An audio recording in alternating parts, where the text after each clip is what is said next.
time to play ball. Welcome to the podcast with no limits. Whether it be sports, current events, or random thoughts, this is the place to step in and stay a while. Your host is a proud alumnus of Rio Hondo Prep, a former minor league baseball umpire, and a man with strong opinions. Welcome to the Get Home Safe podcast and your host, Matt Hersema.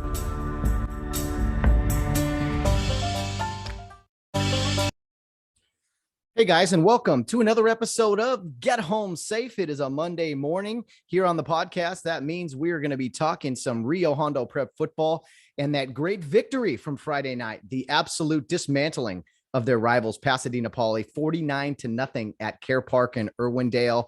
What a night it was for Rio Hondo Prep, absolutely taking down the Panthers in just classic form. I know I slept well Friday night after seeing that drubbing. I mean, it was great. No offense to Coach Chris Smoke, who was on the program last week, but man, that was very, very fulfilling. So 49-0 victory for Rio Hondo Prep. We're going to be joined today by head football coach Mark Carson from Rio Hondo Prep. He's actually in the waiting room, waiting to come on the program. So we'll get him on here shortly. I have had quite a morning. I thought I had everything set up, ready to go. We trying a few little different things here with the audio and, you know, the intro coming in. That's why you almost heard it twice there. But you know what? Hey, we will adapt. We will persevere through adversity. Need many, many cups of coffee this morning. But last week was a great show, talking with Mark, previewing the Poly game, talking with Poly coach Chris Smoke, previewing the game as well, talking about the rivalry. We're going to do something similar today. Mark's on the program again, and we are tentatively scheduled. We'll see if he still is available, because I've kind of delayed this a little bit. We're going to be scheduled hopefully to be joined by head coach DeChon Burns from Linfield Christian, who was on the Get Home Safe podcast a few months back, talking about his coaching journey and everything. He's the head coach of Linfield Christian down there in Temecula, so he's scheduled to join us. We'll see if that still happens. If it doesn't, it's my fault for, not being on time, on schedule. I had so many technical difficulties this morning. Anyway, no one wants to hear that. But anyway, just as a heads up, Wednesday, when I record with Bill Barnes, that'll be Wednesday morning. So the episode won't be out till probably the afternoon or so. Just is what it is. And then Friday, we're going to be joined by John Lee Jr. He makes a return appearance to the podcast. He's going to fill us in on what's going on up in Oregon, as he is kind of spearheading an effort really with some school boards up there and some of the policies going on. And then we're also going to have a theological discussion, just talk about faith and life. And I think you guys will enjoy it. So anyway, I will get to that later in the week, but today is about Mark Carson and Rio Hondo Prep and their great victory. So let's get right to that. Bring on head football coach Mark Carson and just break down the game from Friday night and look forward to the upcoming game Friday against Linfield Christian. Okay, joined once again by head football coach Mark Carson from Rio Hondo Prep. And I have a bone to pick with you, Mark, to start things off. Very, very disappointed in you. The victory Friday night, 49-0. Why, Mark? Why could you not put up 50? 1 point away. Come on, Mark. What are you doing? Hey, man. We did not expect it to go that way.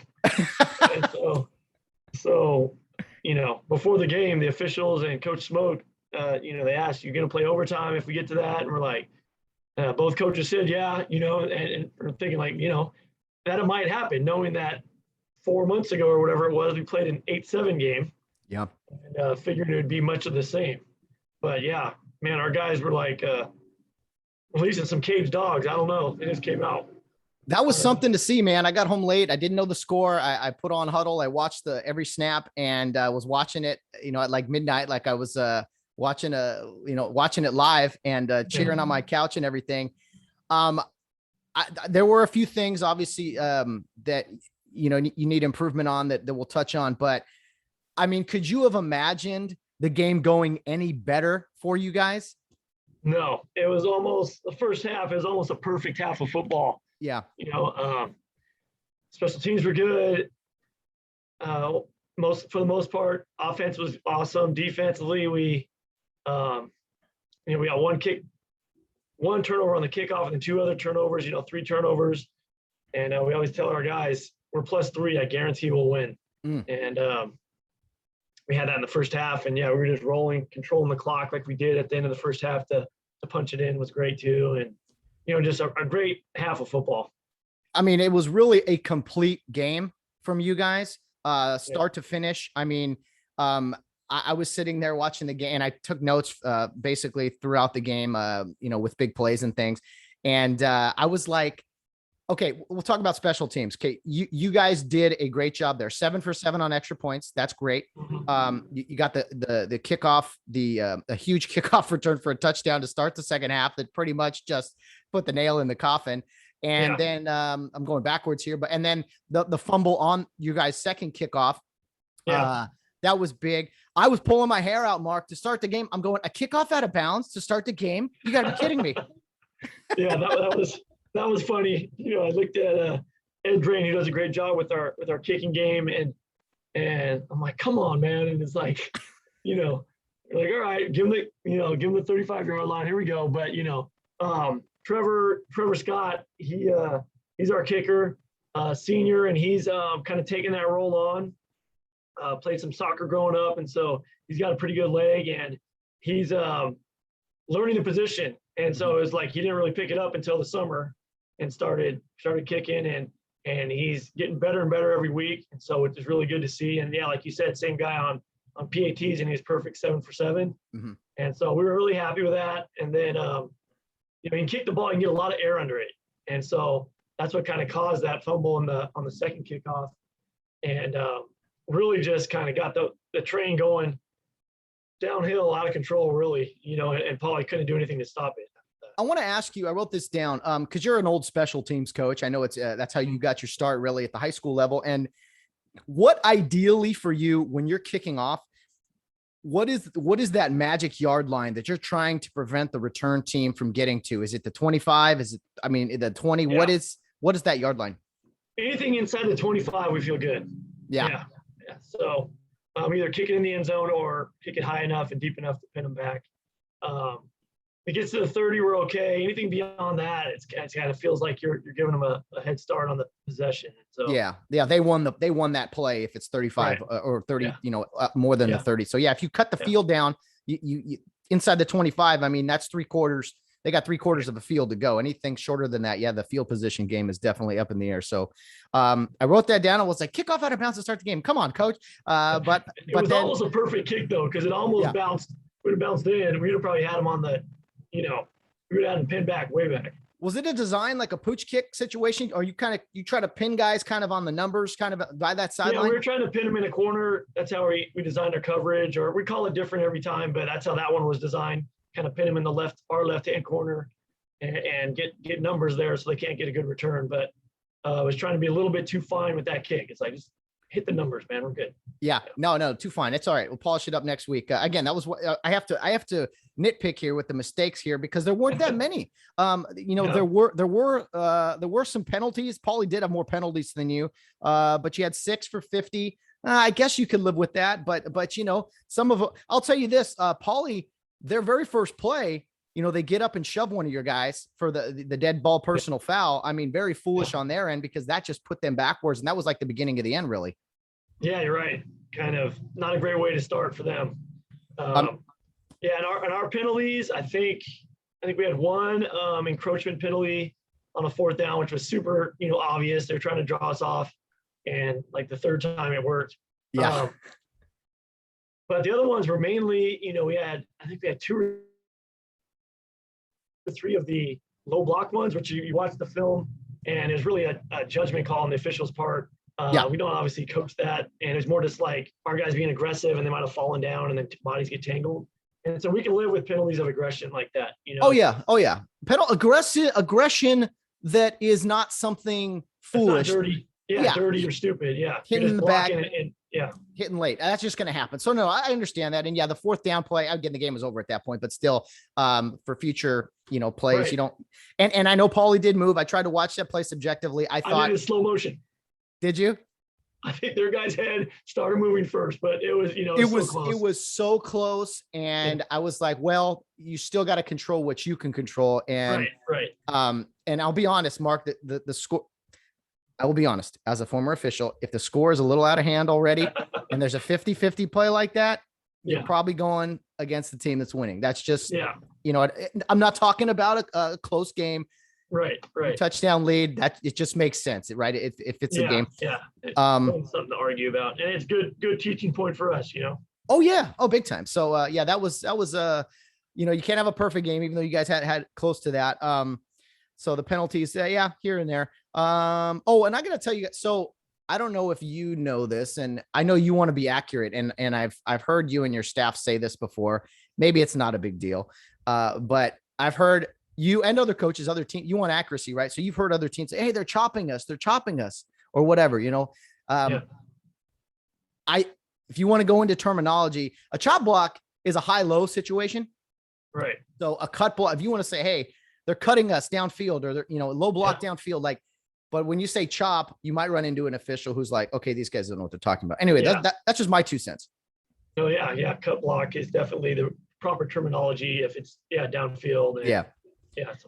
Anyway, that's, but we'll go. So Mark here, man, you guys, again, a complete football game. You outrushed Poly 370 to 157. I mean, Rio is based on the ground game. I know you're huge in that, the foundation and everything. I mean, you guys didn't need to throw many passes because the running game was so good. Yeah, good things happen when you run the ball. You run the ball, good things happen. For us, it's total football. You got to be able to run the ball to control the clock when we need to. That being said, I think both QBs had some good completions.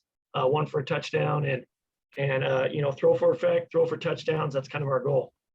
That's that's a tradition for sure. Not throw many passes, but try to have big plays or touchdowns on them. And, I was impressed. There was a lot of big plays on Friday night, but Damian Diaz completing a touchdown pass to Calvin Johnson. To me, that was just summed up Rio football perfectly. A just totally well executed play fake because the run game was so well.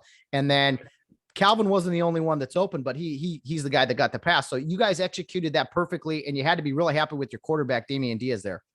Yeah, it was a great throw, kind of over the defender who was beat by a step or two, but wasn't beat terribly. So it had to be a good throw. And Damian's been working on timing and getting good touch on some balls, and that was great. But yeah, I think Gio was open in the flat as well. We had 2 guys open on that. So nice choice to have for a QB to have 2 guys open. Oh, definitely. And you didn't throw the ball much. Looks like 4 times for 4 completions for 4 out of 5. Good percentage. Hey, absolutely. 80% right there. What did you make of your other quarterback? Your younger guy got some snaps also, right? Yeah, Armando, I thought he did well.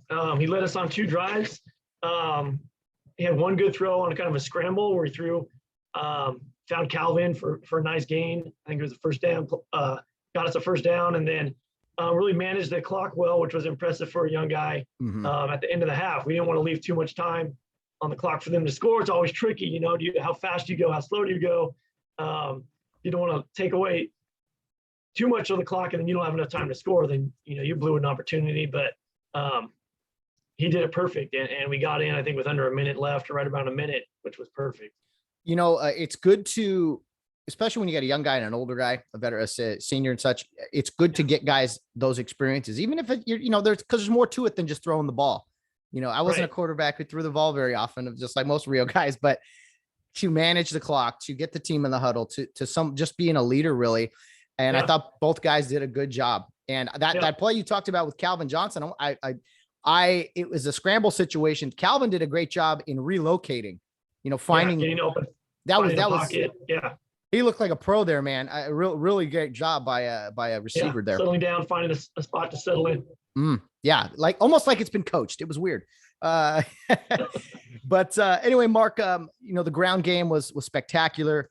Gio Ortega it's crazy how he's not the featured back Guerrero is, and even McCullough, but I feel like every time Gio touches the ball, he's going to score. He's your big play guy, it seems. Yeah, I think if I'm an opposing team defensive coordinator, for sure, I'm probably holding my breath every time number 11 gets it, just because he's so fast and shifty, dynamic. He's like a gazelle out there, and he can. He's not just fast, but he knows how to read holes, and he can just explode. And so, it's really, and then with those three guys, then you add Calvin and then the effectiveness of our quarterback. It's really a multifaceted attack. You can't just focus on one or even two guys. Makes, as a D coordinator, I know that it makes it a lot harder to plan for and scheme for when you got multiple guys to worry about. Oh yeah, multiple weapons. Gio's like a Swiss Army knife kind of thing, man. Receiver and running back. You guys have a 2-back offense, but it's crazy. Sometimes you motion him in to where there's 3 backs, and you don't know who's going to get the ball. A lot of misdirection.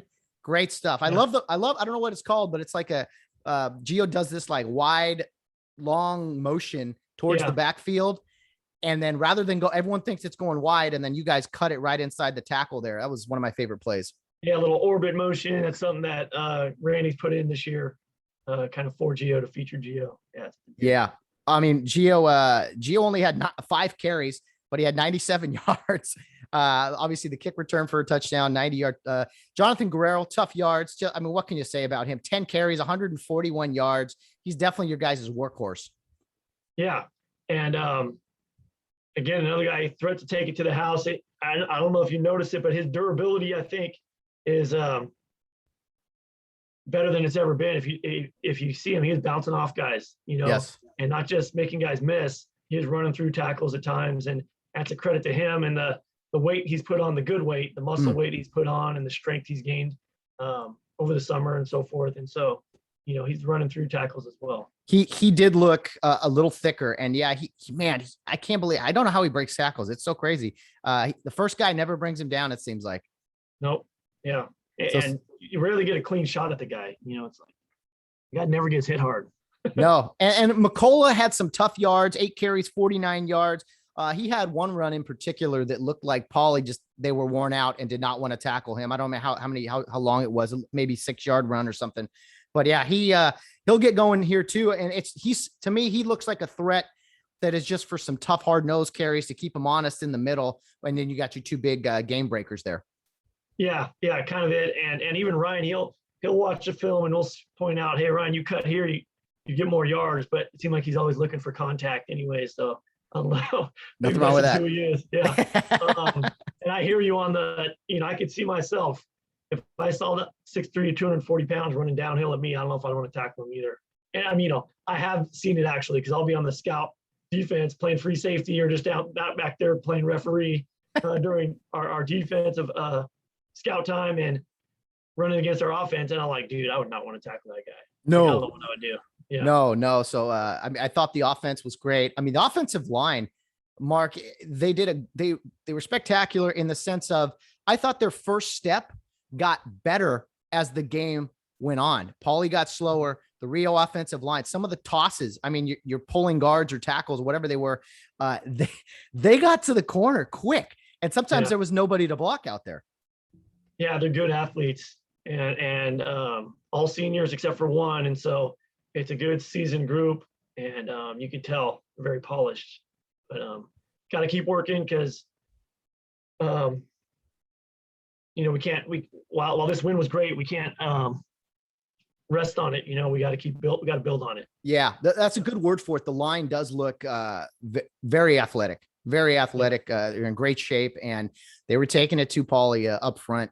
And what I loved about your big plays, Mark, is there was like usually 4 or 5 other 4 or 5 teammates sprinting down the field. You saw more Rio guys next to your ball carriers than you did. Yeah, a little convoy. It was great. To me, that spoke to effort. It was excellent effort all around. Yeah, and we'll run 200s and kind of pit the linemen against the skill guys. And with this year in particular, these guys are hanging with the skill guys, our linemen. That tells you how what kind of athletes they are, what kind of shape they're in. They can hang. So. Well, and I didn't get to see it in person, but what I saw on film, I saw some Poly guys dropping, whether it was after a hit trying to tackle McCullough, or I don't know if there was any cramping going on. I know at the Rose Bowl there was a few months back, but you guys seem to be in much better shape. Did you guys have any injuries on Friday night? No, we came out clean. We're good. Yeah, I think the Poly guys has more cramps every once in a while. They had a couple guys drop for cramps. It was a hot day. I think it was like 90 degrees at kickoff, but yeah. It's got to be motivating for your team. I know that it was when I was playing, like when you would see guys start to wear down or cramp up, your opponents, that is. And then, in the back of your mind, man, this is because weak condition. It almost motivates you to work even harder the next week, knowing that, man, this is an advantage if we keep pushing ourselves. Right. And our guys, I think, have that mindset, that mentality to put up with the training because they know that's what it takes. Yeah. And they can see the results. So, Mark, I've never done this before. We're going to try something here. May have to go to pause here. Can you see, if I go to the screen there, can you see my screen right now? Nope. Share screen. Are you trying to share screen? Yeah. I do not see it. You don't? Okay. Share. It says you're sharing sound. Let me pause real quick. All right, Mark, we're going to try something here. We're going to try a little, if we can figure this out, if I can figure it out, technology. We're going to try to look at the screen here. Okay. Can you see the screen? Yep. Okay. You can see the screen. Okay. So for those not watching on YouTube, I'm going to look at 2 plays here from Friday night, one on defense, one on offense that, Mark kind of brought up, wanted to talk about. This is a one defensive play, one offensive play. This is the 5th play of the game, Mark. It's 3rd and long. Poly is backed up again after that kind of stupid penalty to start the game. Looks like you're in a almost a prevent kind of defense. I think it was like 3rd and 23. 3 down linemen. Looks like you drop a lot of guys here. You get pressure, which is great. Poly quarterback kind of panics and throws one up in the air. And let's see if we can run the play here. Yeah, you want to run it first, then I'll break it down. Yeah, so Loading. we're in our Rio front, which is a 3-man front, Poly motions. So what you see is the interception, but kind of if you run it back, kind of the DNA of that play, and just to see how it worked. You just go back slow. Yeah, I'm going to turn off the audio on that play because it's hard to hear you over the play. Okay. So go ahead, Mark. Okay, so first you see our front, if you just want to hold it there. And then we see I don't think it'll play. I don't think it'll play your voice. It won't play your voice while it's playing. Okay, Mark. So I can't when the play is going, we're having a tough time hearing you. Okay. So let's watch. So first take me through the front here, the base look, and then I'll pause it and then you can comment. Okay. So let's give this about, let me see here. Give it a couple seconds. Okay. All right. 3rd and 23, 3 down linemen. Looks like kind of your standard, nothing deep look here. Take us through the front. Yeah. So we're playing, we call this our quarters coverage, and other people may call it something else, but that's what we call it. And so 3 down linemen, and then we're actually blitzing Jaden Sanchez, our Mike linebacker, and you'll see our strong safety. And so then you would think, okay, now you got 3 under, 3 deep. But our strong safety, Gio Ortega, comes and robs that coverage in the middle, replacing Sanchez. And because of the motion and because he's on the wide side of the field and because he's really strong and fast, McCullough gets a great read on the QB rolling out and really pressures him into a throw. But so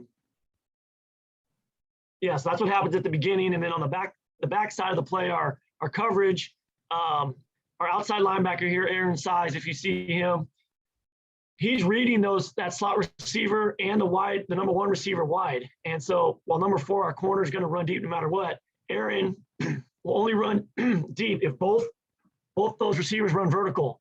And once he sees that they're not both going vertical, either one doesn't go vertical, then he gets his eyes right to the flat. And he gets his eyes to the flat, sees the back coming out of the backfield, and makes a great break on the ball. The ball floats a little bit, again, because of the pressure from McCullough. And I think he felt pressure from the backside or blitzing linebacker too. And so it kind of all works together. But number 21, Aaron Size, just a sophomore, makes a great read on this. And, his eyes get to the backfield. As soon as he sees 2 verticals aren't a threat, looks to his next progression, which is to the backfield. And then he makes a great jump on the ball. And we always joke with Aaron at practice because he's kind of has butterfingers and he'll usually drop the ball. And so it was a joke on the sideline when he caught Aaron, you finally caught one. And, it was a great way to start the game. So it was a lot of fun.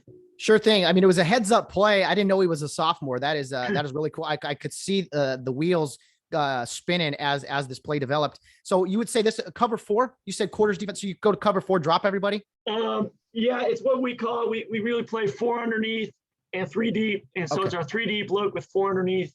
And yeah, with a blitzing linebacker and our strong safety kind of robbing the coverage on a pass for him backside. And if you look on the backside, Gio does a good job. If they were to have time, and he would have been right there on the underneath, kind of the ball across there. I think one of their slot receiver, the slot receiver on the other side was running a post or something, and Gio was right there to get that as well. Sure.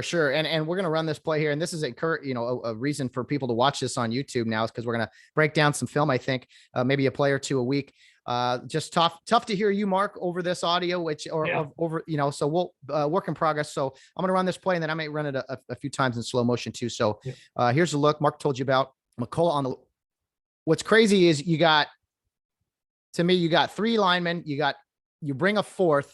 Poly has 5 linemen plus a back who stays in, and you guys still get pressure. It's 4 on 6. And you guys still get pressure in there. That I couldn't believe that when I saw it. I was like, how in the world did they get pressure on 3rd and 23, not even rushing many guys?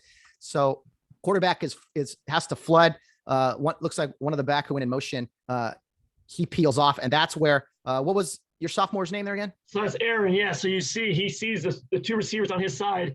Once one goes in, he knows he didn't have to worry about a vertical threat anymore. And so we call it wall to flat. And so he just looks to the flat right now. And because the quarterback's hurried, the quarterback kind of floats it, and then Aaron's right there. I mean, the back out of the backfield looks open to the quarterback as McCullough's coming in, who probably blocks his vision a little bit. He never sees your defensive back here, and he's doing a great job of passing off this receiver, knowing he has help behind him. So very well executed football here. Gio, as you mentioned, come up now. He's kind of covering the middle there. So let me see. We'll just finish the play. Just floats it, and your DB is right there. And not only that, this is Ray Montez. Ray's there. Ray was playing Sam linebacker. The interception was Aaron's size. Yeah, and Ray, I thought read the play well. Had Aaron not been there, Ray was right made there. The tackle. Absolutely. So we'll run it again just so the audience can see it. Just very well executed defense here. And the sideline, of course, it was a great catch because it was a wobbler, not an easy catch, as you mentioned. And if you look here again at McCullough, the impact he has. I know we had a blitzing linebacker in the middle, but if you look, the tackle barely gets a hand on him. And then the back that was supposed to stay in and help. I mean, McCullough runs right by him. Not a great effort from the tackle and the running back here. Chris Smoke will be pulling his hair out. But let's see one more time. We'll pass the back. Or not middle linebacker, inside linebacker. He's our Mike linebacker. Oh, okay. He penetrated right through the guard and center there. I mean, he's barely touched as well. So he timed it up really well. One last time. Ball at the 20-yard line going in. 3 plays in. You could not have asked for a better start defensively that really shaped the rest of the game for you guys. Yep, it got us off to a great start. And, really just got the momentum going in our way. Then we got the fumble on the next kickoff and so forth. So it was just a snowball. It just, exactly. I mean, it was like you couldn't have written a better script. Let's see if I can figure out how to. Just scroll. Yeah, kind of scroll down. You scroll down. Okay, we'll get you. Okay, there we go. Yeah, we'll get you out of here in a timely manner, Coach. I know you got a game to get to, or start prepping for next week. But anyway, Mark, I'll scroll down and see if I figure it out. But a great win. All kidding aside, 49-0. Great job, of course. I know the kids were very excited to be playing football back at Care Park on a Friday night in the fall here. We'll call it. It was beautiful. Yeah, it was beautiful. How was Coach Smoke after the game? We heard him here on the podcast. Was he pretty disappointed? The handshake. He was really cool. I was just like, sorry, man. Like, sorry just for putting it on him like that. But really, I felt bad for any coach friend, especially who you get beat like that. It never feels good. And he goes, hey, just enjoy it, man. You just beat your rival 49-0. So he was cool about it, and they were healthy. Our guys were healthy. So. Well, I wasn't able to get to. I think for time purposes, we'll move on. But we can squeeze in that one if you want. You think so? Yeah. I'm just trying. Play 63. I can't seem to scroll down on the play. I have 8 minutes. Yeah, I know you got to go. So, can you get down there? I just can't seem to scroll down. I don't know where. New to Huddle, man. I've used Huddle plenty of times. Wish you could just Hang on. Oh, I know what I can do. Hello. We'll do it the old fashioned way. Let me just scroll ahead here. Yeah. When we're doing this, it's hard to hear you. You come in pretty scratchy and such. So, hey, we're experimenting. Mark, what can you tell me about Linfield Christian? Tough game coming up. Probably going to see significantly better athletes. That's no knock on Poly. It's just, I think Linfield, very athletic, good, well-coached team. I mean, what do you know about Linfield Christian upcoming? Yeah, Coach Burns will have his guys ready, I'm sure. They will, and it's our, first and really only long road trip of the season. So that's kind of fun, but also a challenge logistically to get it all right, get the timing down when you leave school and eat your meals and so forth. And so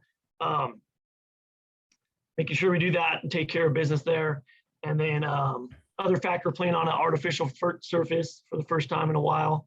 And so a lot of factors that way.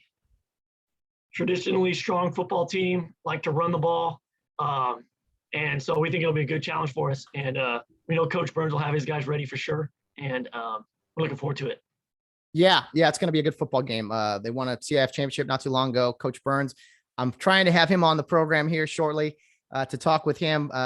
Let me see, Mark. I think I can get this play up here before you got to go. All right, Mark, one more time. We're going to try this, an offensive play. We probably can't talk about it as long, but this was one of your late touchdowns.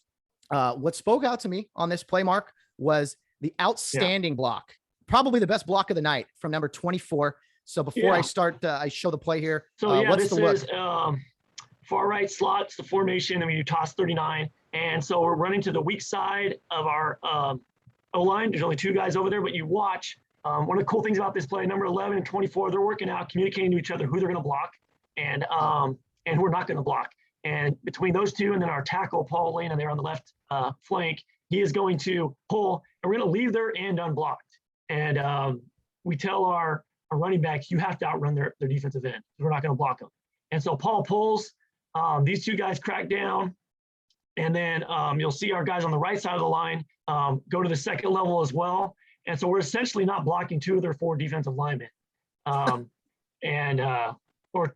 maybe two of their five. I don't know if we blocked the end either. And we're going to second level and thinking big play here.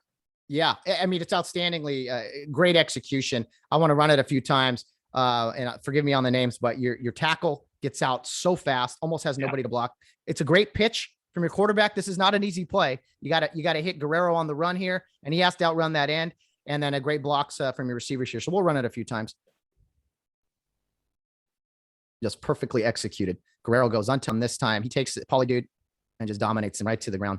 Then 57. He looks as fast as Guerrero here. Paul Lena, great athlete. He made a couple of great tackles on kickoffs, actually.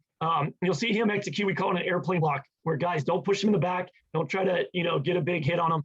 Just kind of spread yourselves out, get big, and shield them from a ball carrier. So you see that's kind of the end of the play. Yeah, it's smart. It's just, you don't want any dumb penalties be in the way. No big hit. Yep. Screen him off. The 24, great block here. He's on top of the dude a little bit.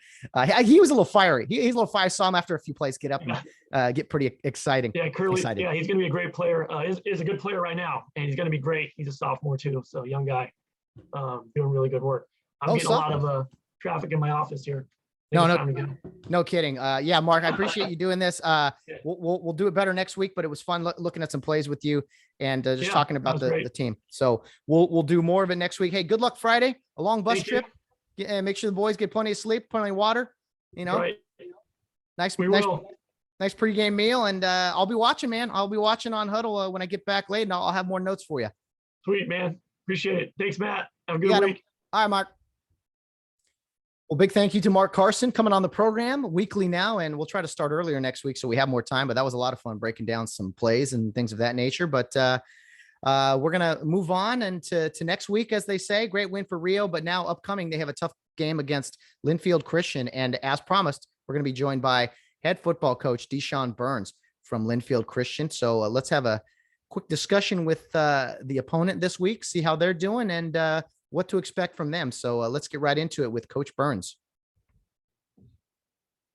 Okay, making a return to the podcast is head football coach of Linfield Christian, DeShawn Burns. He was on our podcast months ago talking about his coaching journey, and shared some great stories, coaching Landon Goodwell and some other great college and NFL teams. So, Coach Burns, welcome back to the podcast. Thank you for having me. My pleasure. Thank you. It is awesome to chat with you. And Coach, it's great to be talking football while you're able to play football. This is great, man, to be back to playing high school football at the normal time of the year, Yes. Obviously, making the transition and getting to a point where getting what is normal, what's the new normal, right? Trying to fill that void, and then it seems like we're getting back to get a sense of normalcy. So it is good. Last year at this time, everything was up in the air. You weren't sure what was going on. Oh, big time. And for those that don't know, if you haven't heard Coach Burns's episode, it was back on March 19th. It's titled Lionheart, and we talked for about 2 hours about his career and things. And so great football conversation if you're hungry for some talk about the gridiron. Coach Burns, that was kind of before the spring football season. What can you tell me about your season last year, the shortened version of it? Well, we came out and we were young. We had, it was so weird, right? It was expanded, then compacted. We entered the season. We had some unfortunate departures.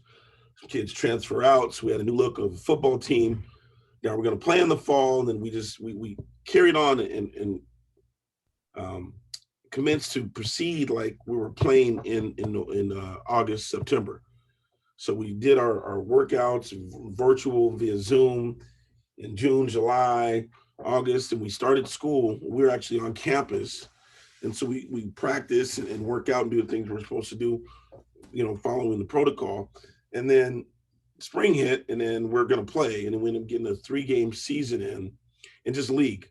Instead of running out and trying to run 10 games, which is just crazy, in my opinion, trying to squeeze 10 games in this window with guys that probably haven't trained like they should have trained, collectively. I mean, we know what we're doing. We had our hands on what we're doing here at Linfield, but collectively, kids weren't training. They weren't working out, right? So you saw injuries. You saw a lot of things that were sad for the game. So we had a 3-game season. We were 1-2. Battled. Our kids grew. We found out who we were. We were very young, predominantly freshmen and sophomores playing. I think 2 seniors. We had 2 seniors. Yeah, 2 seniors on that team. So we found out about ourselves and then got back in the lab this off season, right? And just read up maybe a month later, right? And then we had kids that were playing basketball, lacrosse, track, right? That was happening. There was like 7 sports happening in the spring. So for us to pull off an abbreviated season was huge, and it was more just to find out what it was like and to get hit and do some hitting in the mouth. And we made it work, right? We made it work. It was like spring ball. Yeah, like you're in Florida having like a jamboree. Yeah, mini season. Yeah. So, you get to Florida and in Texas, they have these jamborees, where they get to play. So it was kind of like that. Oh, man. Well, I was glad that you and other schools got to play. My alma mater, Rio Hondo Prep, they played a 3-game season, and they got to play their final game in the Rose Bowl against their rivals, Pasadena Poly. That was really exciting. But it had to be tough for kids to, you want to play football and you got to do all this waiting, and then you only get to play 3 games. For those that get to come back, though, your juniors and such, they got a fresh start this year. And, you guys are playing Rio Hondo Prep this Friday, Coach Burns. Yeah. I know you and I back in March talked about we got to make this game happen. And it did come to be on the schedule. So how did that all come about? Did you just reach out to Coach Carson or Carson reached out? They reached out. It's kind of weird. It kind of manifested. He spoke it into existence. Yeah. It manifested itself. They were looking for a game. We're looking for a game. We had something on the docket. Coach Carson reached out and said, "Hey, what do you think about playing?" We talked about it. Said, "Yeah, let's do it." And it was just that seamless. Yeah, and RHP alum Landon Goodwell, who you coached back in his college days, he's got a tough decision to make this Friday. Does he root for his old coach or for his alma mater? I'm assuming he's going to be rooting for Rio, Coach. Yeah. I know old Goody Mob's going to do his thing. Yeah, it's crazy. I think we talked about it before. when we played Rio Hondo in the middle school for years ago, our middle school programs played each other. So Landon, when my sons were playing on the middle school team, Landon came out and watched the game, ended up talking to my son's team because he basically watched my kids grow up. When we're at UTEP, he would come watch them play football at the little local park there. So he ended up coming talking to the guys, and then you kind of saw him torn a little bit because he's talking to them, trying to go after it. And then the Rio Hondo guys are looking at Landon like, what are you doing over there talking to them? And so I give him a hard time. But yeah, I mean, I figured he'd probably pull for Rio Hondo Prep, Of course. Yeah. Of course. I get it. He knows they're up for a tough game this Friday with your team. You guys will, very well coached, and Landon speaks so highly of you. He loved the episode that we did back in March, and I'm going to try to get him on here to maybe chat some Rio football too. Coach, let's go into your season. Rio has played one game. They were victorious Friday night, beating their rivals 49-0. Yes. You have played two games. You guys played week 0.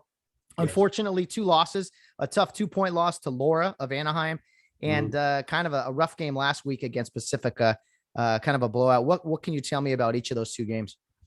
Well, I think once again, you use the preseason to find out your identity and determine who you are. So we went into a Laura team that's tough, big fellas up front, and we didn't execute the way we're capable of executing. That allowed them to get out ahead of us early. And then when we made the adjustments and guys calmed down and began to play, the second half was like night and day from the first half. I think we came back and scored 18 unanswered. They didn't score in the second half. And you just can't afford to leave opportunities on the table. And so these are learning. They're good coaching tools and good coaching points as far as development goes, especially when you have a young team, that every opportunity is crucial and you need to make the most of it. So, we had that. And then a Pacifica team that's very competitive and very tough. We scheduled them a year ago. So this was in year 2. We scheduled them with a different roster, and they had theirs. And then we couldn't play because it was a COVID deal. So they didn't end up going on. And so we got on the back end of this year. And so we went out and played. And then, once again, it's the same adage, right? You got to throw. You got to compete. You got to knuckle up, ball your fist up, and throw. You got to throw with the purpose. And if you don't, then you can be on the opposite end of something that you don't necessarily want to be on. And that's where we found ourselves.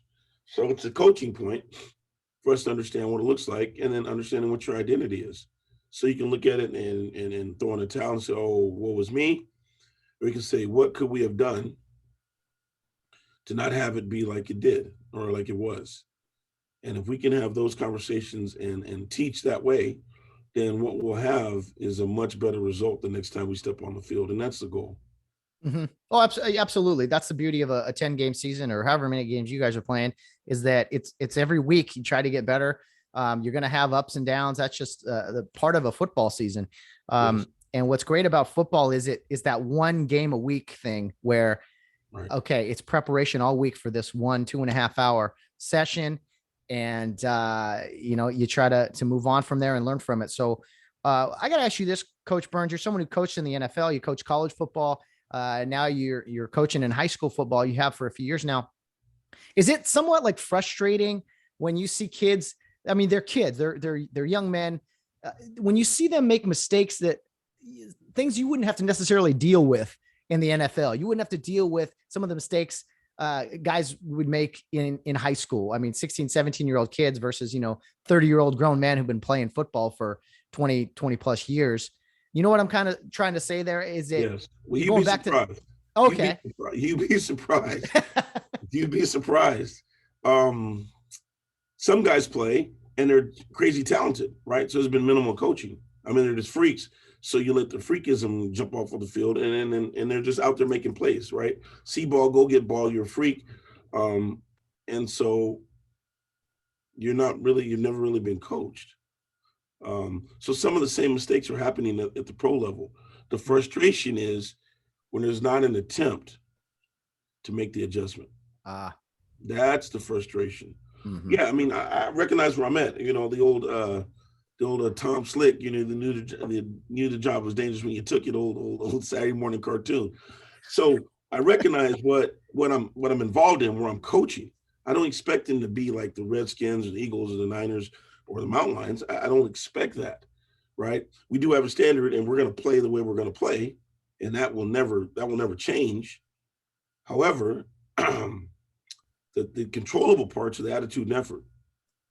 And so when there's not the adjustment made, and it's due to lack of effort, lack of attitude, that's a problem, right? That's when coach might lose it a little bit and not be so happy. They actually grasp the concepts and they get it. Mm-hmm. It's just the execution, right? Like I said, you know, you're in college and there's some guys that they're out playing, and all they do, you know, if you have a corner and all he's ever done is play man-to-man his whole entire career, and then he goes somewhere and all of a sudden he's got to play zone scheme, and he has no clue how to play zone because his whole entirety he's been a man guy. So he just locks up. I'll sidebar for a second. A couple years ago, I coached an all-star game out here. And so there's a kid that came from a program, pretty well known. And so we're in an all-star game, and I was coordinating, and we're talking about running some coverages. And so we're running some zone stuff. And the kid was lost. And I'm like, wait a minute, you don't play off? You don't know how to play off? Like, you don't know how to backpedal off and play man-to-man off? You don't know what your reads are in cover 3, you know? And this is a pretty prominent program. Yeah.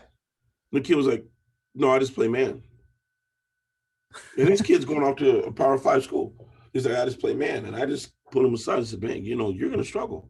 Mm-hmm. Like, you're going to get hit in the mouth when you have to understand, like, you can't play press all day, son. Like this isn't 7-on-7. Like they do other stuff, and you got to play off. If you can't play off, you won't play. If you don't understand zone, you won't play. Mm-hmm. So the frustration is the lack of effort, you know, and the lack of execution and the lack of focus. Sure. And that's relative for everything. You know, everything. I mean, football's all about situations. I mean, you don't generally, you don't go 5 wide on 4th and inches. I mean, you don't go double tight end, 3 backs on 3rd and long. I mean, you got to be able to adapt to what the down and distance, the game situation is. So some kids, doesn't seem like they're quite ready for that yet. Teach too. You got to teach. There's not a lot of teaching. I'm just, you know, it might hit a chord with some folks. There's not a lot of teaching. Mm-hmm. And in the league, you figure you're getting the cream of the crop, right? I've been on some staffs where if a guy can't do it, then we're cutting him, and there's no room for, well, what did he learn when he was in college? Right? You know, like he's expected to pick it up. I mean, that's just the bottom line. He's expected to pick it up. He's a pro. Yeah, he's got to pick it up. So I've been in meeting rooms and coaches have, hey, fire, like, cut him. He can't do it. Well, maybe he never really had to do it. But it doesn't matter because we'll find somebody that can do it, right? You know what I mean? And then studying and teaching, and how much are you going to teach and implement and put into a guy so he can get his IQ. Football IQ is important. Mm-hmm. And I don't think there's enough emphasis being put on football IQ and understanding, like you said, situations. And, you know, football IQ is really underplayed. Really underplayed. It's skill set. The bigger, the faster, the stronger the player is, the better you should be. Not necessarily. Sure. No, it's absolutely. I agree 100% that, you can see it. I haven't been involved in the game in a long time, but you can see the guys who are just a notch better, you know, whatever level it is, notch better mentally. I mean, they just stand out, and that's a big difference in how guys separate themselves. Coach, did you get a chance? Have you yet to see the film of Rio Hondo from last Friday night? Have you started to break? Yeah. We exchanged film on Saturday morning. Like, you know, Coach Carson did a good job of getting film to us, and we've exchanged film and had some text message conversations via huddle.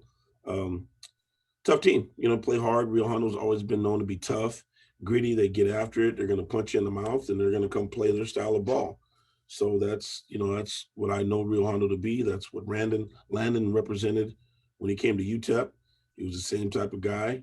He talked about it, what it was like to play at Rio Hondo Prep. And like chippy out on the shoulder playing coming from there, so Yeah. you can see that. You can see that in the play. What do you guys have to do Friday night to slow down Rio Hondo offensively? They had a great running game, over 300 yards rushing, almost 370, I believe. I mean, what do you have to do as a football team to slow Rio down? Well, we got to come out and play our game, just like they're going to come out and play their game. We got to come out and play our game. I can't give you too much. No, of course. Yeah, no trade secrets here. Of course. Yeah, but we got to come out and play our game. We got to come out and do what we've been working on and what we've been preparing to do, and operate our plan, like operate our game plan, and go. And then when the dust settles, we'll find out, that the outcome will be the outcome. I know the no game is a big game. The next game is the biggest game because it's the next game. So it's, what they do well, the team does well, doesn't do well.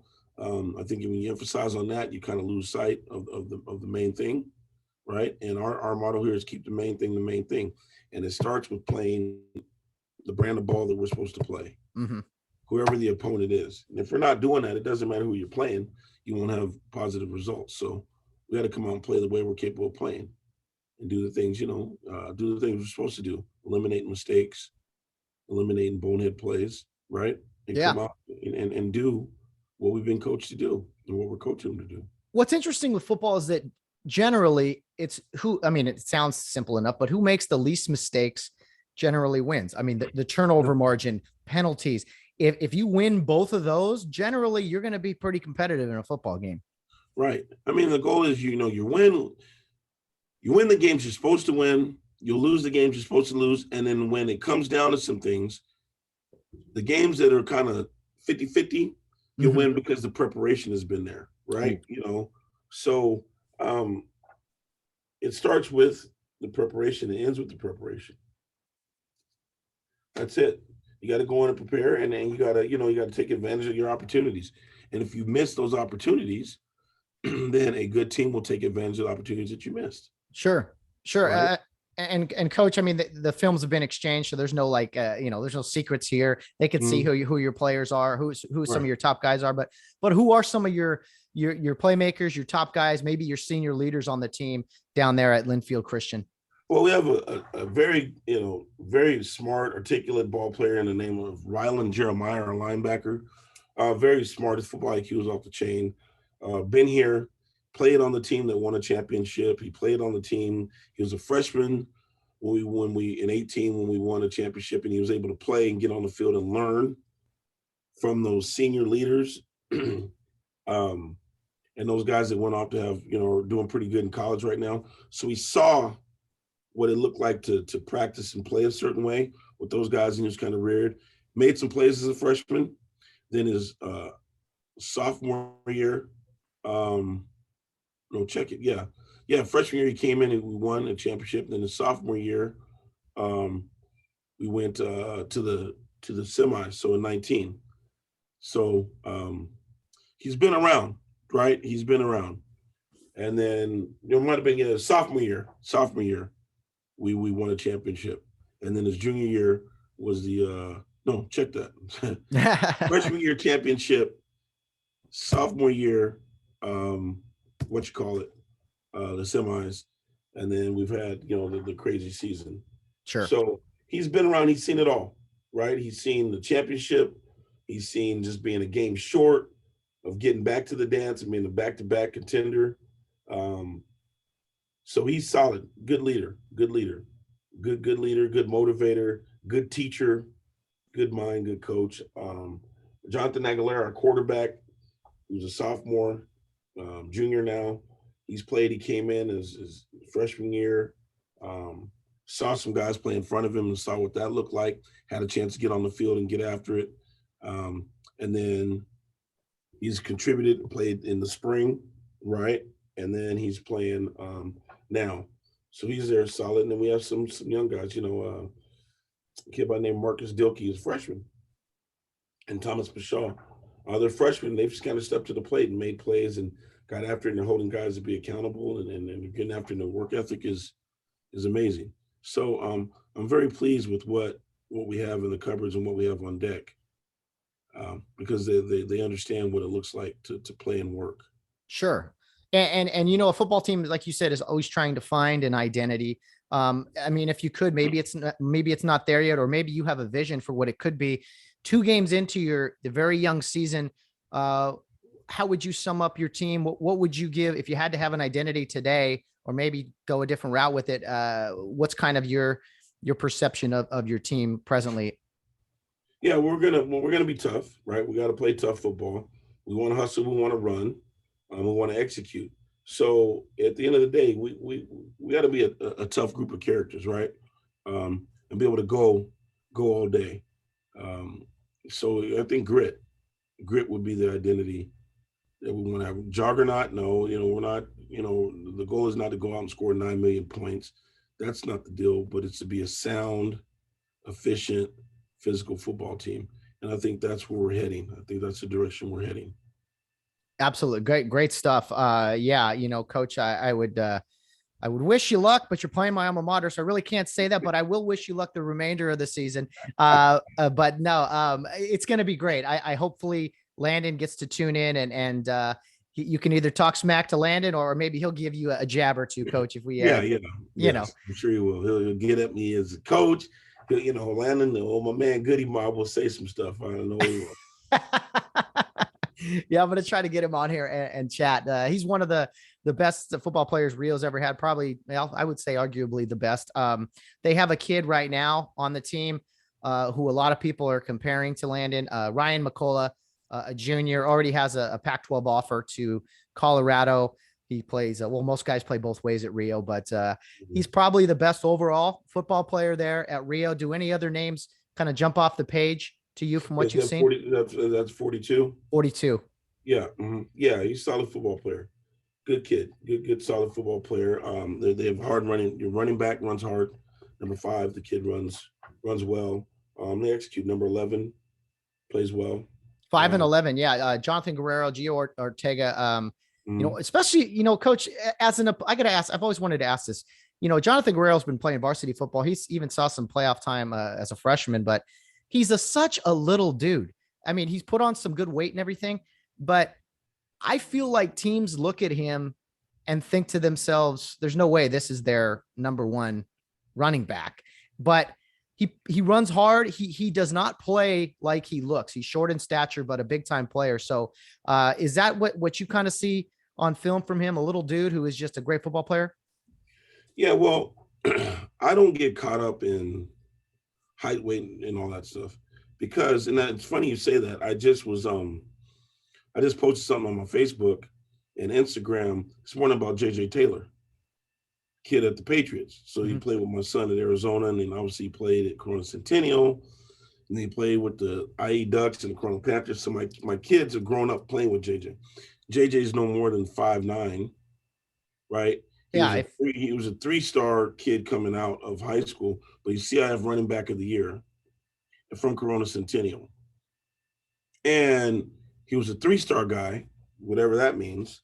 And now he's year 2 in the NFL, and he's on their roster, and he just ran for 142 yards Sunday, right? Yeah, small. He's too small. Yeah. So, I mean, there's football, there's people that understand football, and then there's fantasy football. Oh, thank you. People that go off of, well, he can't do this, he can't do that. All I know is that the dude's productive. So production is production. Amen. Don't talk to me about other stuff.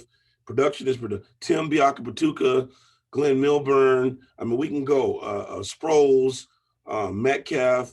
How do you want it? Joe Morris. How do you want it? Like, how do you want us to put? Barry Sanders wasn't huge. What do you want to see before you stop putting these markers on? Well, he's too small. Does he show up? Yes. Is he productive? Yes. Does he jump off the field? Yes. Then the kid's a ball player. Mm-hmm. Very well said. And JJ Taylor actually officiated Corona Centennial and St. John Bosco 2015 at Angel Stadium.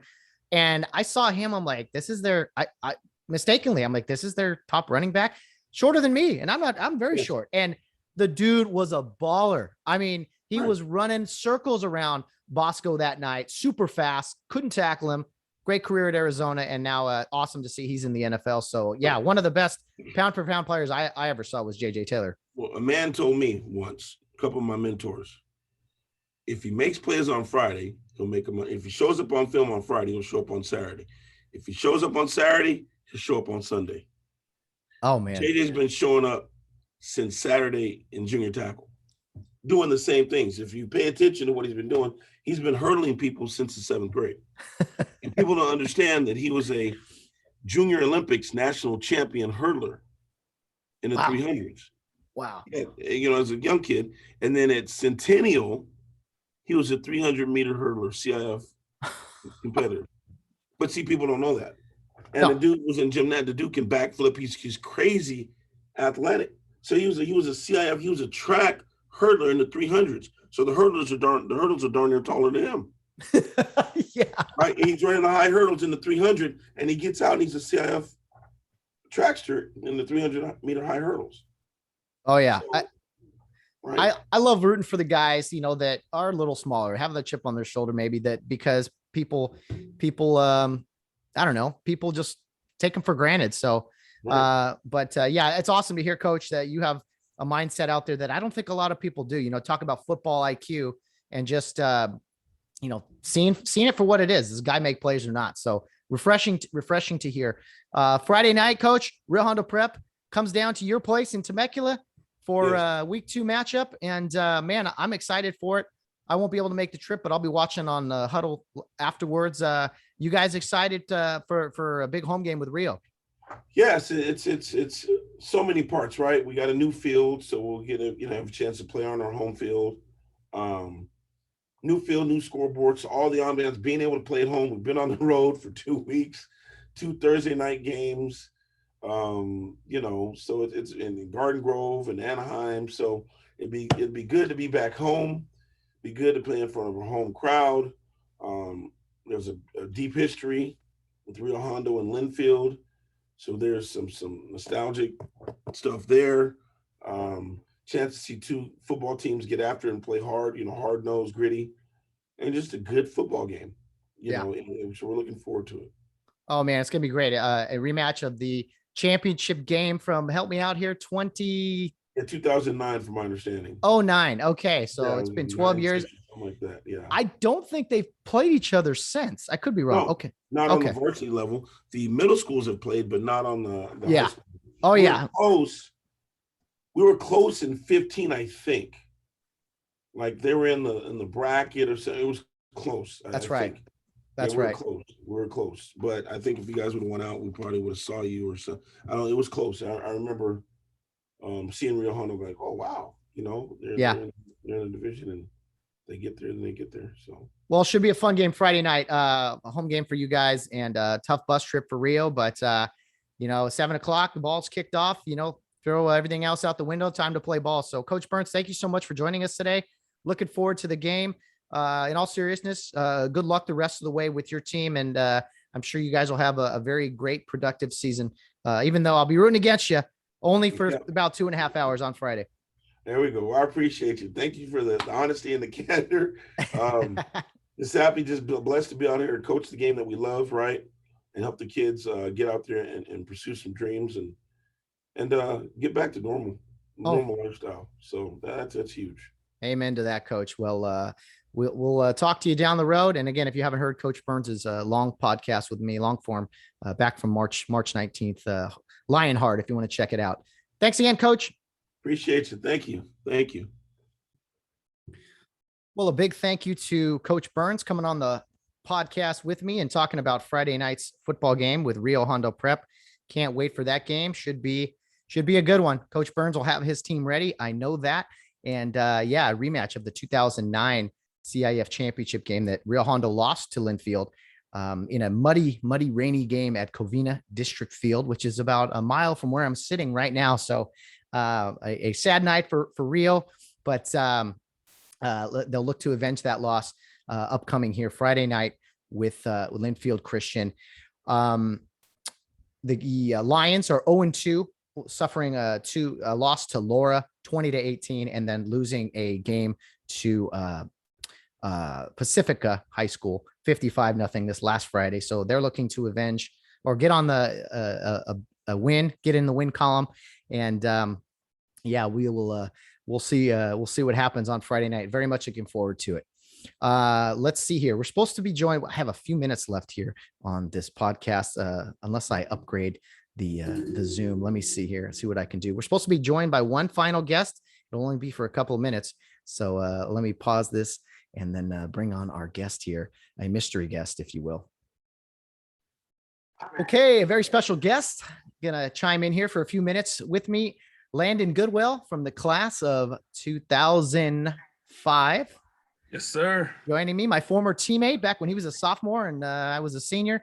Landon, big football game for Rio Hondo Prep this week, playing your old coach from college, Linfield Christian, led by DeChon Burns. How excited are you to finally see this matchup? Pretty excited, actually. It should be a good game. I know Coach Burns has a great program out there, but, it's going to be tough against those Rio Hondo Prep cares. So let's see what goes on this weekend. Let's see what happens. Definitely, man. Coach Burns is so fun to talk to. Just easygoing dude. He's got 1,000,001 motivational lines for you. Oh, and man. Did you enjoy his podcast back on March 19th? Oh, yeah, of course. Coach Burns is definitely an animated guy who has a lot to say and has a great way of putting it out there. So Burns keeps me cracking up. He's definitely a big motivator. Oh, yeah. And I'm sure he's gotten after you a time or two, Landon? A time or two, yeah. If you multiply that by a few. No, Coach Burns definitely knows how to make you better as well as tear you down a little bit to build you back up. So he's a good guy. Good stuff. Landon, I saw you a few weeks ago at Mr. Ken Drain's retirement party.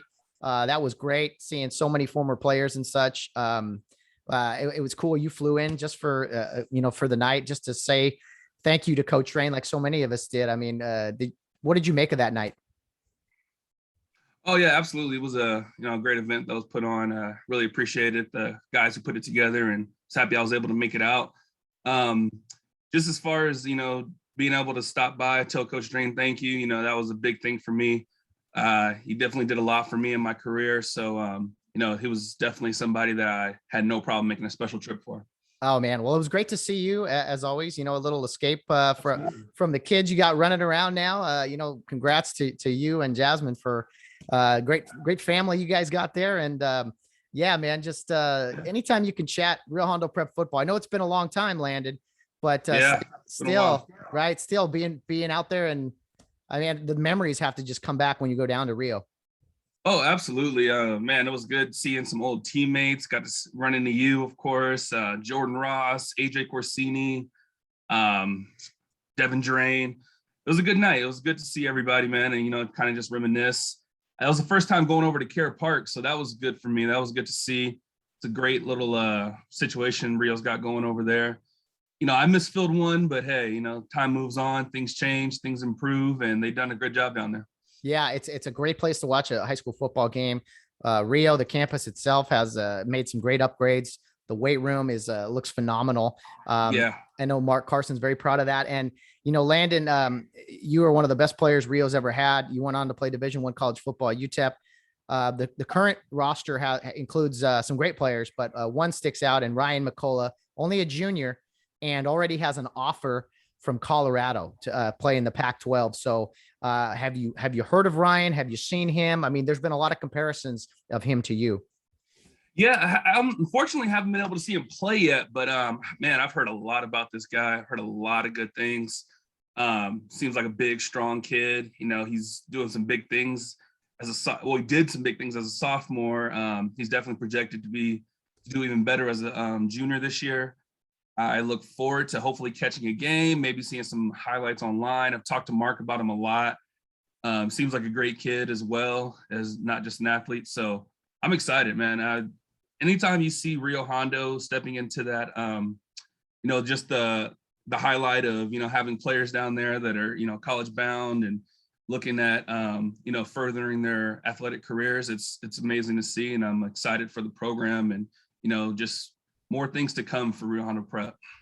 Amen, man. And some of my friends will make fun of me for cheering so much for my alma mater and things. But as a guy, I mean, you've been out of high school now for whatever 16 years. I mean, do you still kind of have that fanhood of go Rio? I mean, you're living out of state now, but you still tune in. You're still proud of the program.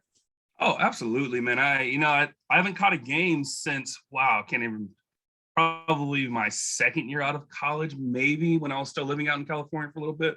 Since I've been in Arizona, unfortunately, I haven't been able to catch any. But yeah, man, I mean, I check scores. I check to see what's going on. I talk to Mark a lot, just to, kind of keep up with the program as much as possible.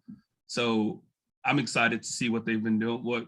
I'm happy to see what they've done, and I'm excited to see what they will do. Yeah, the access has been pretty awesome. To the YouTube channel where I think Mr. Guerrero puts highlights on. You can watch the games broadcast on Facebook Live. If you have a Huddle account, you can watch. I mean, it's really, really cool that people have access to watch games and stay informed. I mean, this podcast, we're trying to do that too, and just talk Rio football, something that really hasn't been done before.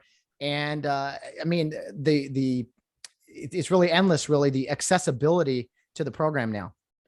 Yeah, absolutely. Fortunately, we have the capabilities to do that nowadays. When we were playing, it wasn't so easy, but nowadays we can catch a game from anywhere in the world, right? So yeah, it's great to see. Man, well, I got to tell you, Landon, if I remember, my memory serves me correctly, Rio lost in the 2009 championship game to Linfield Christian, but you guys, your senior year, you guys beat Linfield Christian in a semifinal game. Eventually went to the finals and lost to, those Bobcats of Hamilton. But do you remember much of that game against Linfield Christian, the semifinal back in 2004? To be honest, I don't. I know we won, and I remember the game. I don't remember much about it. Strangely enough, I remember more our junior high season when we played Linfield Christian. And what sticks out to me so much from that, I think it was either 7th or 8th grade, they had a fullback who was about 275 pounds, maybe pushing 300 in like 7th grade. And this dude was huge. But yeah, that's what I remember most about Linfield Christian back then. I did get to catch a junior high game when Coach Burns' two boys were playing. I don't believe he was coaching yet. He may have just started. I don't remember. But I did catch a Rio Hondo Linfield Christian junior high game with those two guys playing, Lorenzo Burns and Simeon Burns, back in probably, it was right after college, so maybe like 2010, 2011, somewhere around there. But yeah, other than that, don't really remember that playoff game though. But I mean, we won, so who cares? Yeah, absolutely. Beat them up good. No, that's a funny thing about the Linfield, we'll call it a rivalry, is that there's been a ton of junior high games. I mean, there's not many programs that play tackle football, but Rio and Linfield have played each other a lot at the junior high level. And Coach Burns did just tell that story also about you kind of saying hello to the kids and everything. And some Rio people are like, why is Landon over there talking to them? What's going on? Yeah, I had some real people upset with me, but hey, I mean, I got a lot of respect for Coach Burns. There's not too many things I wouldn't do for that guy if he asked me. So, if he asks, I come running. It's not a problem. Yeah. But, if Rio asked me the same day and I had to choose, Rio Hondo Prep all the way. But yeah, right. You're not. You got to be pulling for Rio on Friday night, right? Versus your old coach. Okay. Absolutely. Just making sure. Do you have a memory or a story you could share with us about Coach Burns when he was coaching you back in college? Ooh, man, there's so many. I wish you could have prepped for this one. I could have come up with a good one, but all good. Coach, let's see. I can't really give you a story off the top of my head, but I can say that many practices and many games, Coach Burns would be on level 100 out of 10. I mean, Coach he never calmed down. You never saw like a level, just a chill, like calm, cool, collected Coach Burns. It was always, his sayings were the funniest things in the world. I mean, when guys would get hit, like guys would get taken out by an offensive lineman or something like that, he would baptize them in the name of the Father, Son, and the Holy Turf. That was probably one of my favorite sayings from Coach Burns, and that one will live on forever. But yeah, Coach Burns is a great guy. I mean, it's just funny. Like in the college world, I mean, there's a lot of curse words that get tossed around. Coach Burns, you never hear curse. He wouldn't curse, but you would feel like you got cussed out and you got like told, you need to get it together in the worst way possible. But when you look back at it, there was no curse words. There was no like demeaning words he said to you, but you got the point and you wanted to go 10 times harder for him the next play. That's fantastic, man. I love it. What a great dude. Thank you for sharing that. The Father, Son, and the Holy Turf. Father, Son, and the Holy Turf. I love it. Well, Landon, thanks for joining me. Just a quick little hit here to talk about the upcoming game. I'm excited. I know you are. And, anything we can do to kind of keep promoting the program, I want to keep doing it. And Rio's in for a tough one. Linfield's 0-2, but Coach Burns is going to have the Lions ready. Oh, yeah. Yeah, I mean, if I'm a coach at Rio Hondo right now, I'm telling my guys, be ready for a hard hitting, fast pace, no holding back, just go all out type of game from those guys. Because Burns is that type of coach. He's not going to accept anything but 100% on every play. I know in your podcast he told you about the loafs before, but Burns was huge on, so when we watched film and there was an end of the play, if you weren't in the screen at the end of that play on every play, then you were considered a loaf. So the guy can run for a 75-yard touchdown. And if you didn't chase him for 75 yards as a defensive nose tackle, like, dude, if you weren't in that screen at the end of the play, you got considered as a loaf. And a loaf was not hustling, not moving, not getting across the field, not chasing down the ball. So Rio, just expect them to not stop until the whistle's blown on every single play. And I know that's a big thing for Rio Hondo Prep too. So I expect a hard fought game on both ends of the ball. That's fantastic. What a great philosophy. Yeah. You better get in the picture frame or you didn't try hard enough. He would freeze it at the end of the play. And if he couldn't count every single defensive lineman, you were a loaf. So. Wow. That's the kind of effort I think that his team's going to put forward on Friday night. So Rio better be able to match it. And did you, Landon, Rio, 49-0 win over Poly on Friday night. How great was that? Man, that was amazing to see. I was so glad to see that. I didn't get to catch any of the highlights or anything. We're going to have to go back and look. But when I saw 49-0 against Poly, man, that put something special in my heart that day. So good job, Rio. Let's do it again this week. Yeah. If you got against Linfield, I will be 1,000 times happier, and I will let Coach Burns know how happy I am. So let's see it. Come on, kids. Come on, boys. Represent Landon well here. He's got bragging rights with Coach Burns. He desperately needs. So absolutely. I agree.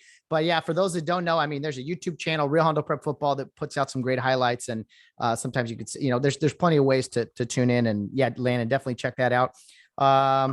Landon, every time you and I get together, we jokingly, we talk about our playing days and such, and both inside linebackers. We were in the backfield together, mostly me handing you the ball. But you always gave me a hard time about, because I would call the plays in both huddles, and you would give me a hard time about not being able to hear me or understand me. So what could you relay that to the audience? Oh man, yeah, Hersema was as much as I talk about Coach Burns and his craziness, Matt was probably the Coach Burns of Rio Hondo Prep. Matt was hilarious, man. You definitely were the leader of the backfield on both sides of the ball, but yeah, your way of delivering the play and your verbal skills were not the best back then, especially when you were pumped up. So yeah, a lot of mumbling with the number at the end of it, and I never knew. I always had to check with Jordan tailback to see what was actually going on. Jordan translated. How many schools can say that our quarterback / middle linebacker called plays on both sides of the ball with our tailback as the strong safety / tailback? So I would check with Jordan on both sides of the ball. Like, hey, what did Matt say again? Jordan would come down from strong safety, relay it to me, or on the other side of the ball, at tailback, he'd let me know what to do with back. So he would just roll his. I saw him yesterday. We hung out a little bit, and he was so funny. He'd just roll his eyes. He'd be like, "Matt, you have to speak clearer." I'm like, I'd get all fired. I was so intense all the time, and I couldn't take a breath and just speak clearly. So my apologies, man. Landon. My apologies. No, it was great. Every time, if I ever had to ask you, you were so turned up and so like out of control that you couldn't even say anything to me. You would just tell me, your last words were always, "Just hit somebody." I was like, all right, let's do it. Yeah. We'll find the ball eventually. Exactly. Oh, dude. Oh, so many great memories playing alongside man. you. I mean, you were a rock star. And again, I was just trying to outsmart dudes while you were this superior athletically and all that. So you took on a lot of extra bodies, a lot of blocks. So I was able to get a few tackles, but thank you, Landon. Hey, what are teammates for, man? I'm glad you were there. You got me right, man. You helped me with my learning how to outsmart people every once in a while without just hitting everything that moves. So I learned a lot from you on both sides of the ball, and I appreciate Oh, dude, you're far too kind. You were just you learn what not to do by watching me. Absolutely. Landon, thanks for doing this, man. Absolutely. Let's talk soon, man. We'll have you back on the podcast too. Maybe we got to talk about our Rams. I mean, I'm excited for this upcoming year, man. Yeah, that's gonna be fun, man. I can't wait to see what these guys do. Gonna miss Cam Akers, but hey, it is what it is. What a tough loss that was. I was so mad. Oh well, next man up. Look, Sony Michel's not a bad replacement there. Oh yeah, I think we'll be all right. But yeah, hey, that's what we do in LA, man. We just keep reloading, right? That's right, baby. That's right. Well, we'll have you on and we'll talk some Rams football since just to annoy people. So I can't wait for that. Landon, thanks for doing this, man. Go Rio, beat the Lions. Rio. Hopefully Friday night you can be texting your coach every insult you want. I mean, we'll see how it goes. Coach Burns, you're my guy, but go Rio. All right, man. Talk to you soon. All right, thanks, Matt. Thank you, Landon Goodwill, for coming on the program and for offering up a few kind words. I appreciate that, but also I appreciate your insight into the upcoming game this Friday night between Rio Hondo Prep and Linfield Christian, playing your old coach, DeChon Burns. Glad to hear you're rooting for Rio, Landon. I never doubted it. Never did for a second. My old teammate and one of the best players Rio has ever had go through the program, former Division I football player at UTEP as well. Guys, this has been a fun podcast today. I've had some technical difficulties along the way, but hey, that's life. That the world keeps spinning, and we'll try to keep this podcast going. And I hope that everyone enjoys the episodes here during the football season, where we will be talking about the Rio games from the previous Friday and looking forward to the upcoming game. I don't think we'll always have the opposing coach on. It just happened to work out these first 2 weeks with Chris Smoke and DeChon Burns coming on the podcast, but we'll see what we can do. And we'll even bring on some other alumni, I think, to talk kind of like Landon did briefly just about the program. And we'll try again.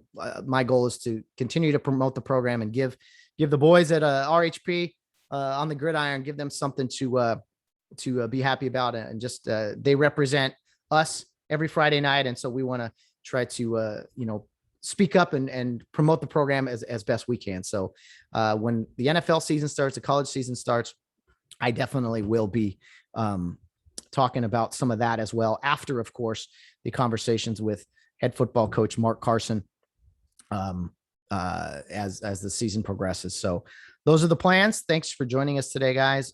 One final note about the show I want to talk about. I'm going to talk about this with Bill Barnes on Wednesday, the weekly Wednesday weigh-in. Another reminder that will be recorded on Wednesday, so it may not come out to you Wednesday afternoon.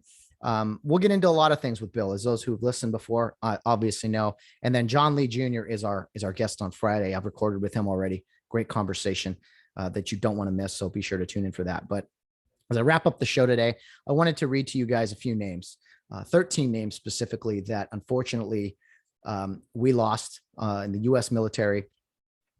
They were killed in Afghanistan during a terrorist attack, a suicide bomber. Very, very sad, but I wanted to read their names. We talked about a lot of, fun things today, football. I don't want to send anyone out on a sour note. I just want people to think of these names throughout their day, throughout their week, maybe. I won't get into all the specifics of it or the politics of it. I think these young men and women, they were so young, not much older than the football players at Rio Hondo Prep. And, I think it puts things in perspective to make us appreciate those who give so much to us and do so much for us. And these individuals paid the ultimate sacrifice last week. And again, I'll talk more about this on Wednesday, but I wanted to read you their names. 11 from the Marines, 1 from the Navy, and 1 from the Army. So these 11 are from the United States Marine Corps. Lance Corporal Riley McCollum, 20, of Jackson, Wyoming. Lance Corporal Jared Schmitz, 20 of Wentzville, Missouri. Lance Corporal David Espinosa, 20 of Laredo, Texas. Corporal Hunter Lopez, 22 of Riverside County, California. Lance Corporal Kareem Nakui, 20 of Norco, California. Corporal Dagan William Tyler Page, 23 of Red Oak, Iowa. Corporal Humberto Sanchez, 22 of Logansport, Indiana. Sergeant Johanny Rosario, 25 of Lawrence, Massachusetts. Staff Sergeant Darren Taylor Hoover, Jr., 31 of Midvale, Utah. Sergeant Nicole G., 23 of Roseville, California. Lance Corporal Dylan Marola, 20 of Rancho Cucamonga, California. From the Navy, a hospital corpsman, Max Soviek, 22 of Berlin Heights, Ohio. And from the Army, Staff Sergeant Ryan Naus, 23 of Coreyton, Tennessee. 4 of those individuals from California, 3 from right here in Southern California, not too far from where I'm sitting in Norco, Rancho Cucamonga, and Riverside County, out in the desert, I believe, out in like the La Quinta area. So our hearts are with those people, those individuals. Thank you again for your service and for paying the ultimate sacrifice for the United States. And you will be missed. We want to honor you, and I'll talk more about this on Wednesday. But just if you can, say a prayer, think of those families. They're hurting right now, and we owe them everything. So anyway, that will wrap up today's show. I'll talk more about that on Wednesday with Bill Barnes. Looking very much forward to the football game this Friday with Rio Hondo Prep, going down to Temecula and playing Linfield Christian, and head coach DeChon Burns, Landon Goodwell's former college coach. So thanks again to Mark Carson for coming on the program, and to Coach Burns for making an appearance as well, and Landon Goodwell stepping in for a few minutes to chat about the program and his old coach. So can't wait for the game. Hopefully it's another Rio Hondo victory on Friday night. I don't think it's going to be quite 49-0 like last week. I think you're running into probably a better football team in Linfield Christian, at least their history, their body of work would say that. And so you heard a lot about that from Coach Burns. But anyway, should be a fun game, 7:00 in Temecula at Linfield Christian. Thanks again for tuning in today, for joining me for some Rio Hondo Prep football talk. We'll be back Wednesday with Bill Barnes on the weekly Wednesday weigh-in. But until then, guys, no matter what you're doing, whether you're out on the town or rounding third base, get home safe.